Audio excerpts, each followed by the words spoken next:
Hello and welcome back to our cryptography course.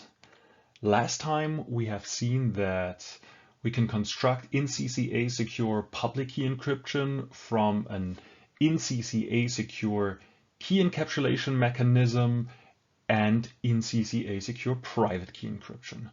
So in today's segment, we will look at a construction of an in-CCA secure key encapsulation mechanism from RSA. And as a supplementary read, I recommend Katz-Lindell, chapter 11.5.5. Before we provide our construction, let's quickly recap the RSA assumption.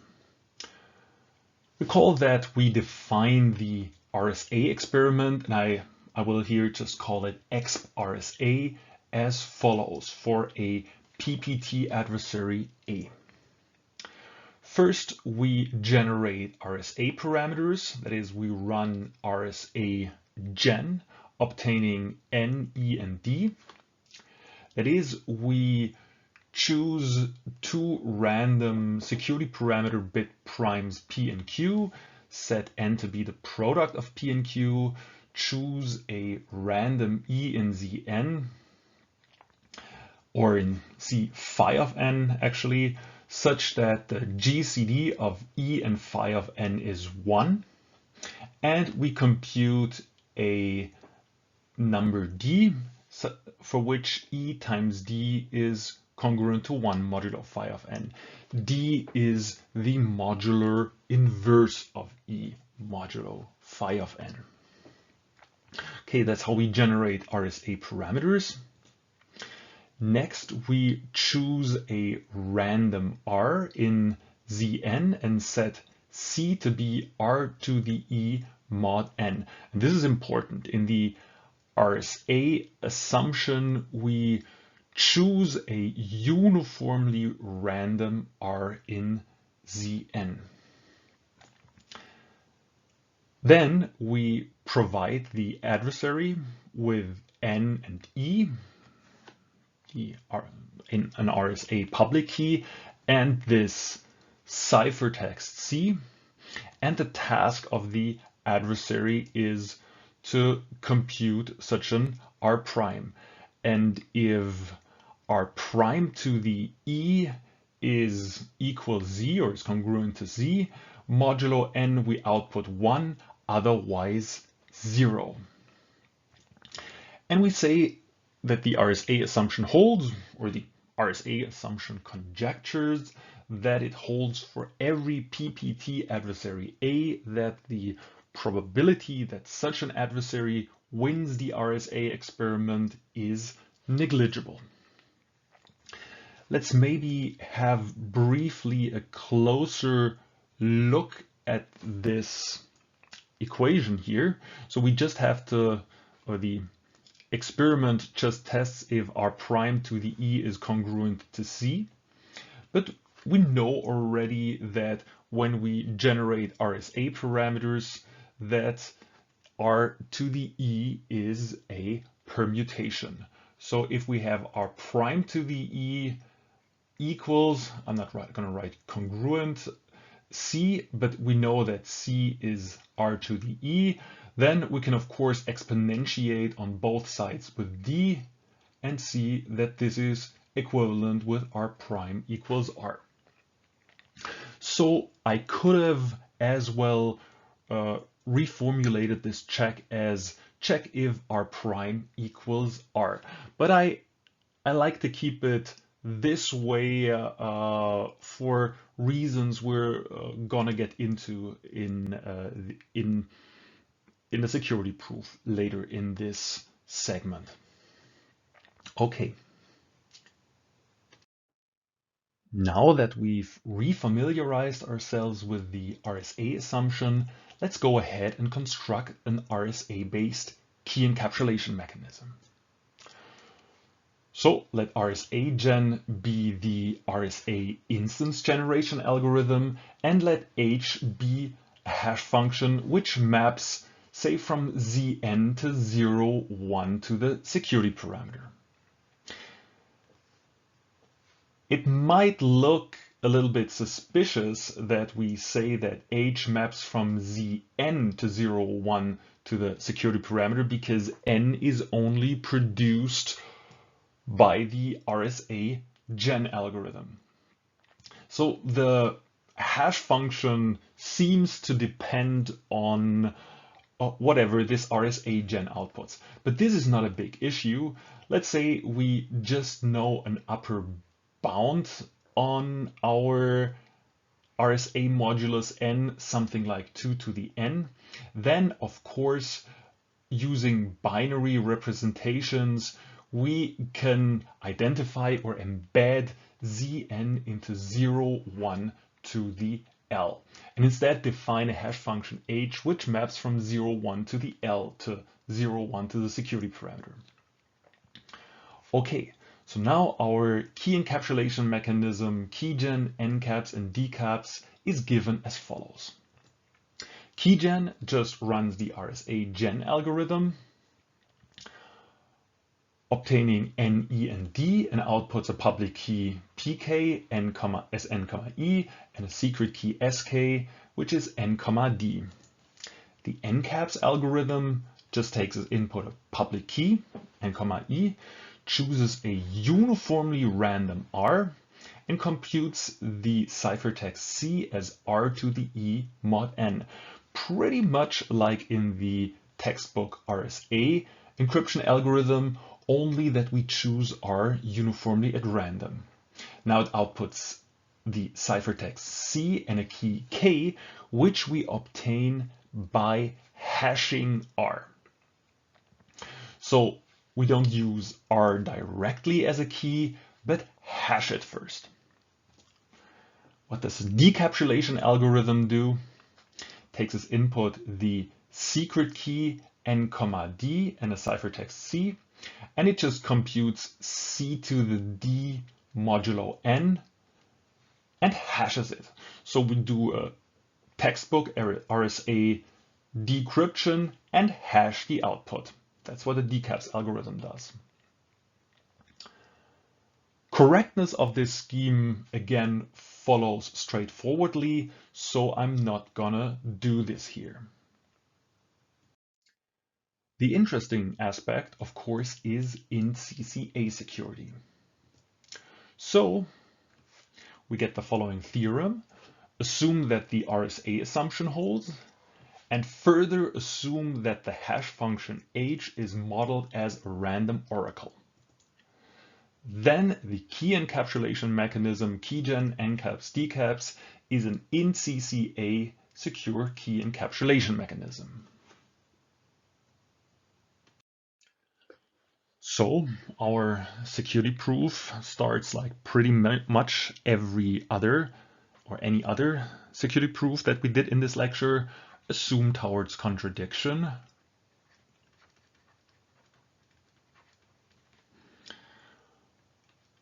Contradiction that A is a PPT adversary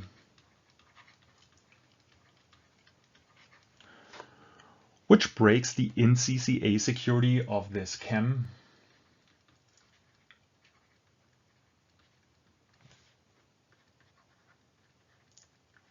CCA security of chem with non-negligible advantage epsilon.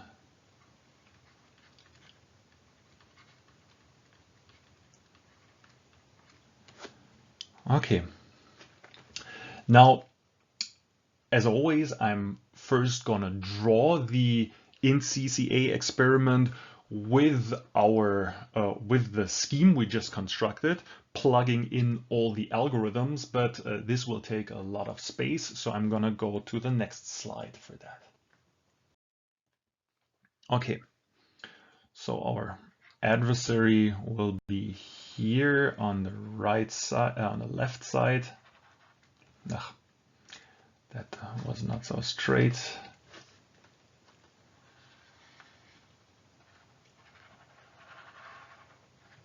Okay, so what does the challenger do? Well, first it generates RSA parameters, RSA gen, with one to the security parameter. Next, of course, it chooses a uniformly random Zn value R. I'm going to call this RAST here. And we're going to set CAST to R to the E mod n, of course. Next, we choose a uniformly random bit B. If B equals 0, we set k hat to h of r, h of r ast, and if b equals 1, we just choose k hat uniformly at random from 0, 1 to the security parameter. Okay, so now the challenger gives, well, the public key, which consists of N and E, ciphertext C ast, and the key K hat to the adversary. And of course, since we are in the random oracle model, this is sort of the first real proof, of full-fledged proof that we do in the random oracle model. The adversary needs to get access to the random oracle, right? Because we think of a random oracle as a publicly accessible hash function. So the adversary might make any number of calls to this random oracle. This is like evaluating this hash function, but since it's a random oracle, he will only have oracle access to this function. He will have to make these calls, or have to reveal these calls sort of to the challenger. Okay, but he doesn't just get access to the random oracle, he also gets access to a decryption oracle. This decryption oracle says if C is, so it's being queried with a ciphertext C, and if C is different from C ast, we compute R as C to the D mod n, and K as H of R. That's what the decryption oracle does. And this gives back the adversary K. In the end, now of course, I've just written the random oracle and this decryption oracle once here, but of course the adversary is allowed to query this any polynomial number of times. In the end, the adversary outputs a bit B prime, and if B prime equals B, output 0, output 1, otherwise 0. Okay, this is our int CCA experiment for this key encapsulation mechanism. And one thing we recall about random oracles, let me maybe write this in a slightly different color. Recall the random oracle H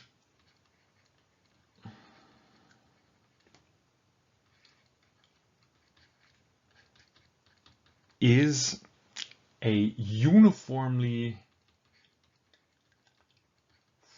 random function. That means all function value for each input are the function value h of r is chosen uniformly random and independent of everything else. So in particular, this means that from the view of A, view of our adversary A, h of r is uniformly random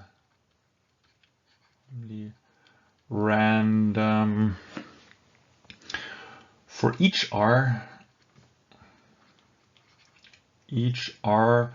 on which A has not yet queried H. Okay, so for any position where A has not yet queried this random oracle, the function value is just uniformly random. This is one of the aspects of the random oracle model. Okay, so now that we've defined this experiment, let's look at an event of interest, an event which characterizes that something interesting has happened in this experiment. Let query be the event that A queries the random oracle H with the value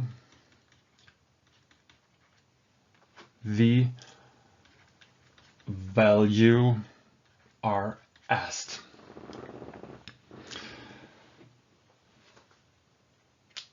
So conditioned on not query,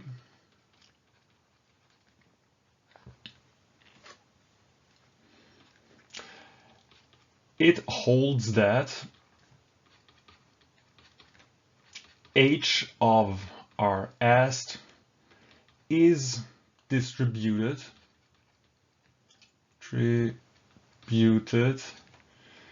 uniformly and independent of everything else, dependent from the view of A.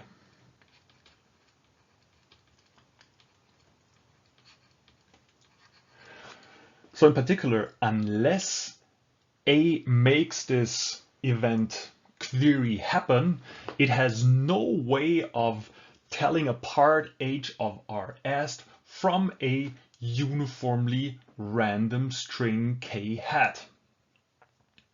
And this means that in this case,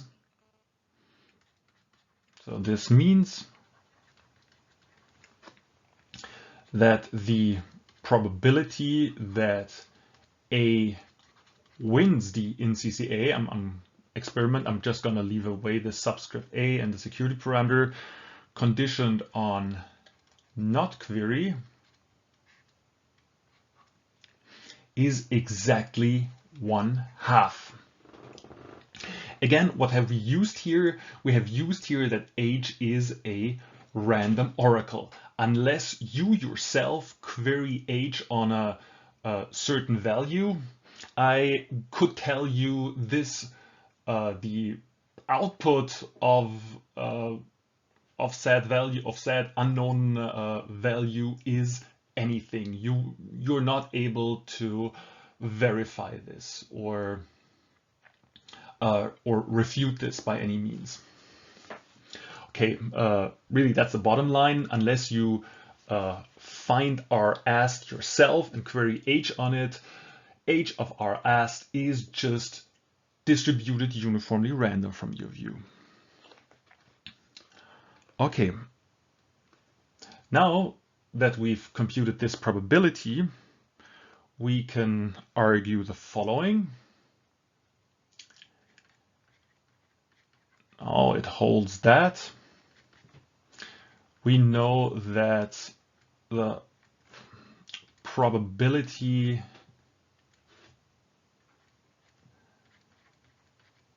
that A's advantage in winning the INCCA experiment is at least epsilon. So the probability that A wins the INCCA experiment is at least 1/2 plus epsilon. But now let's use our good old friend, the law of total probability, to decompose this probability into, well, these two cases, namely once the event query does not happen,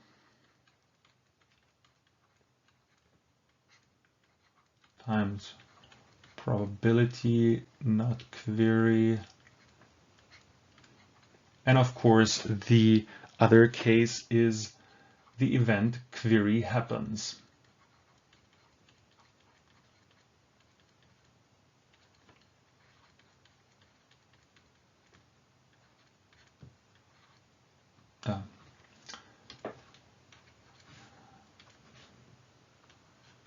Times probability query.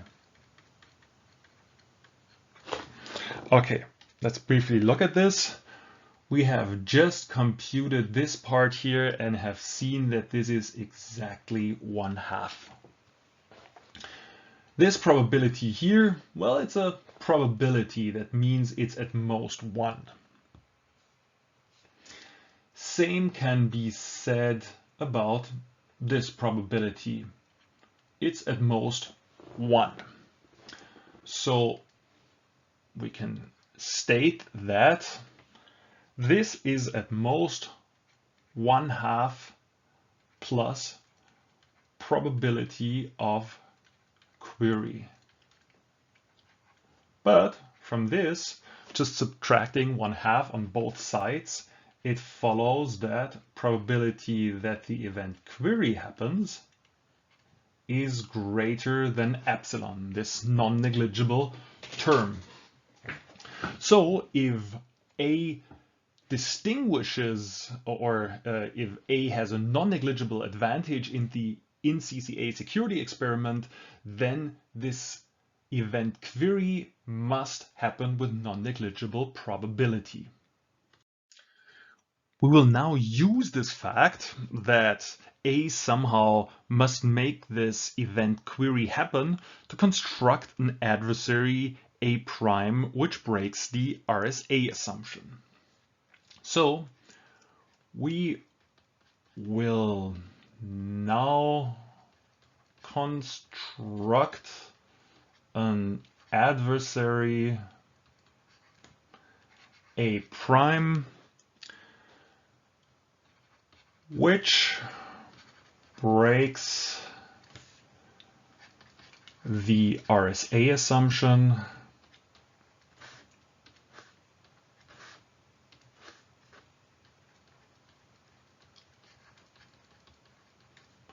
with probability epsilon.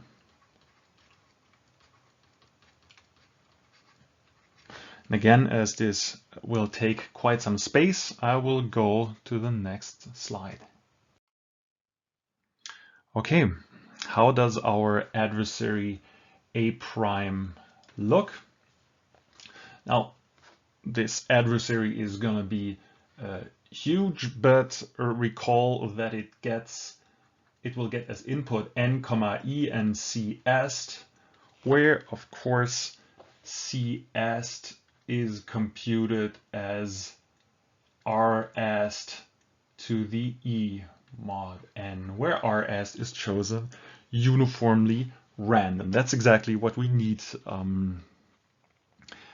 for the RSA experiment. Okay, so what does A prime do? Well, first it just chooses a uniformly random k hat. It's chosen uniformly at random. and it will provide, let's maybe draw the adversary A just underneath. It will provide, of course, n comma e, public key, c est, and k hat to the adversary A. Okay. Now, of course, A prime needs to simulate the in CCA experiment to A, so it needs to simulate both the random oracle H and the decapsulation oracle. And to do so, we will simulate the random oracle H lazily. How are we going to do this? We will first initialize two empty lists, LH, two empty lists, LH and LD.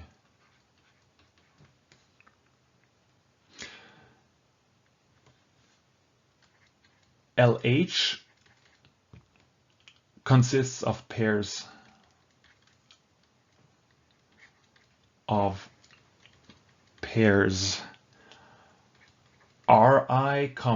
Ki, and our LD consists of pairs Ci, Ki. So both LH and LD will define the random oracle H, but from different perspectives. So both these lists together will define the random oracle.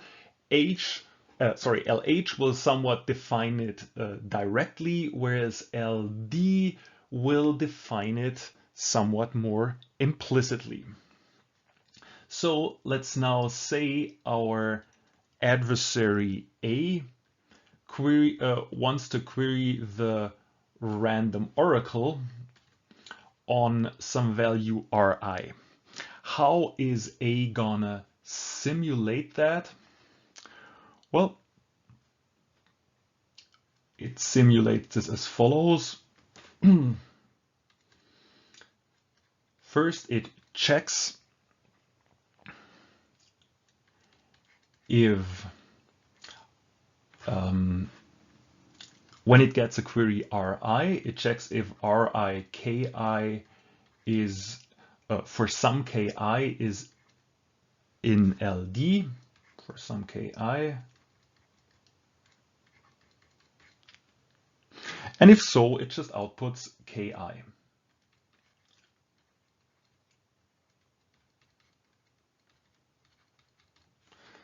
If this is not the case,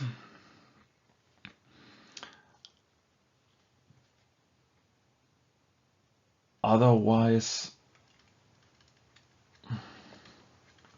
check if Ri to the E mod n, comma Ki is in LD. Of course, again, for some DI, for some Ki. If so, output Ki. So this is the second way we, the second way we define this random oracle. In the first case, we define it directly via Ri. In the second case, via essentially RSA ciphertexts, which belong to Ri, which map to the Ki. If neither is the case, otherwise we just choose ki uniformly at random. We store ri ki, where ri is this query that has just been asked in LH, and output ki. This is the lazy evaluation aspect of the random oracle. If we need a function value, but this function value doesn't exist yet, we just create a new one by choosing it uniformly at random. And finally, let me mark this in red.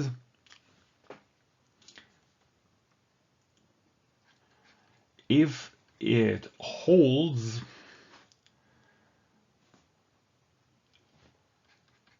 that ri to the e mod n equals c asked, this is exactly that the event query happens. Abort simulation and output ri, right? Because in this case we have found an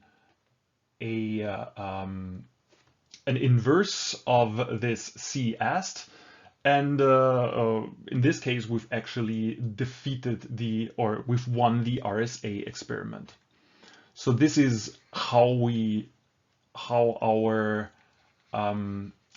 A prime simulates the random oracle. Now and of course in each of these cases we return the ki.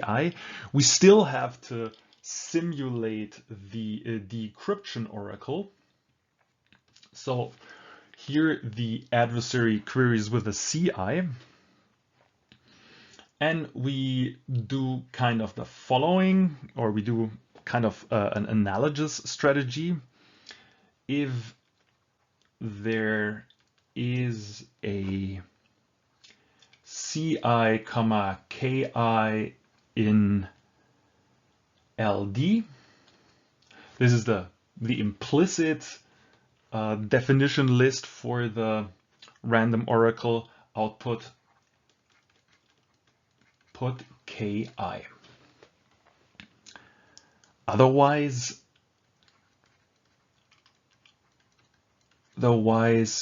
if there is a ri, ki in LH with, well, ri to the e mod n equals ci, output ki. When is this the case? Well, it might have been that A has queried his random oracle on some ri, but then he has just raised it himself to the power e, and now he wants to see it decrypted. This is the second thing that can happen. So either he just chose this CI in a way that he has seen before, or the third case, he just chooses this CI completely wildly without any knowledge of the or without knowledge of the plain text or pre-image. And in this case, we also do the lazy evaluation strategy in that we just define the random oracle implicitly in this way. So otherwise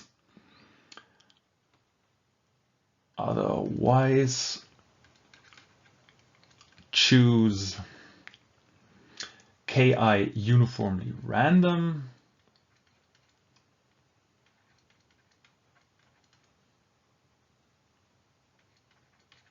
We store ci, ki in LD in the second list and output KI. Okay, this is how we simulate the decryption oracle.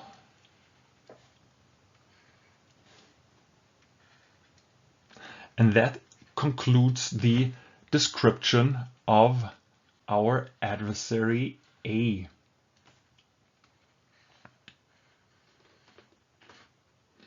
Quite a little bit intricate.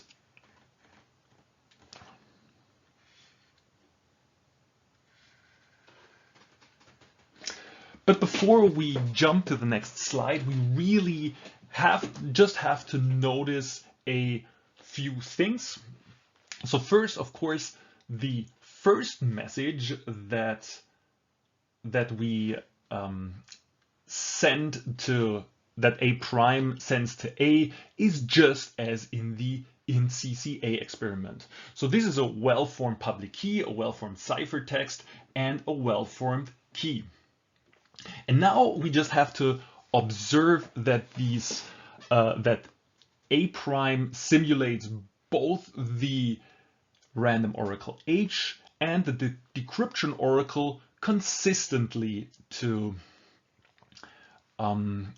the adversary A. Namely, each query to the random oracle is either defined via a value R, that it's defined directly in this list LH, or and these are these cases here, or it is defined implicitly via this list LD. And this is this case. So if it's defined implicitly, then then essentially, so this might be the case if the adversary A first queried the decryption oracle on some CI without knowing a corresponding plain text RI. Okay, and the green one down here is there. Okay, but note that in the way we construct these two lists, the random oracle H is always well defined for every possible input value that the adversary might make. There is at most one output value. So there's at most one value, or we either find a value in the list LH or LD, but never in both of them. Okay, so we can sum up from the view of A, the view of A prime simulates the INCCA experiment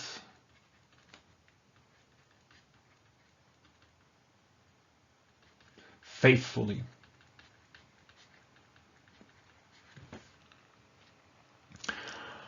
And moreover, this is what I've drawn in red on the last slide. A prime wins the RSA experiment if and only if the event query happens.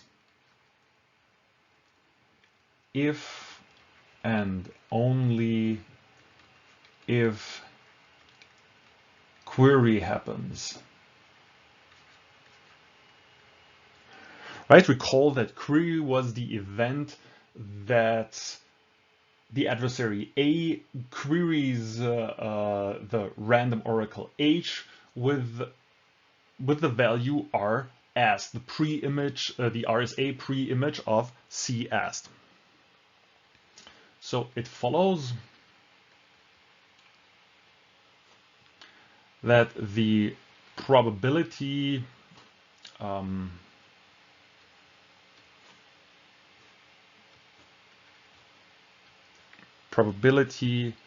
that A prime wins the RSA experiment is, of course, exactly the same as the event query happening, which we know is at least epsilon, which is non-negligible.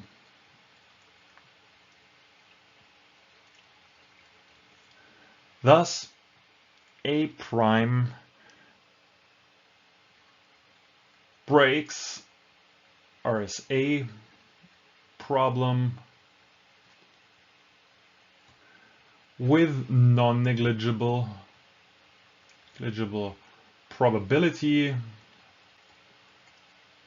which contradicts the RSA assumption.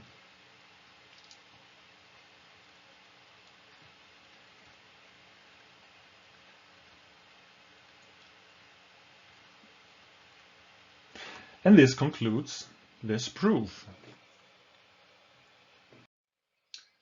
So to sum up this lecture, we can construct an in-CCA secure key encapsulation mechanism from the RSA assumption.